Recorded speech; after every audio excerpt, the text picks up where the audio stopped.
আসসালামু আলাইকুম রহমতুল্লাহ। আমরা প্রত্যেকেই মনে করি আমরা খাঁটি মুসলমান। সত্যি কি আদৌ আমরা মুসলমান খাঁটি? আপনাদের মাঝে একটি হাদিস পড়তেছি, আপনারা সবাই মিলে নিয়েন যে আমরা কি সত্যিকার মুসলমান নাকি।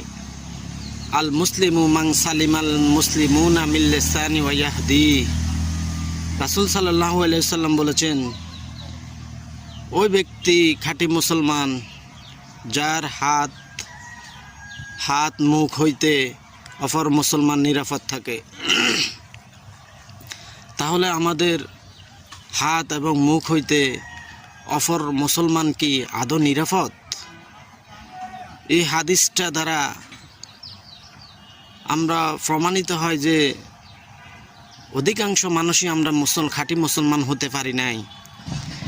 এই জন্য আমার হাদিসটি শোনার পরে একটু আমল করার চেষ্টা করবেন।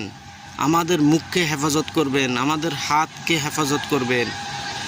মুখের হেফাজত বলতে কারণ আমি গীবত শেকায়েত কারো পিছনে নিন্দা করবেন না। পরনিন্দাকারী জান্নাতে প্রবেশ করবে না।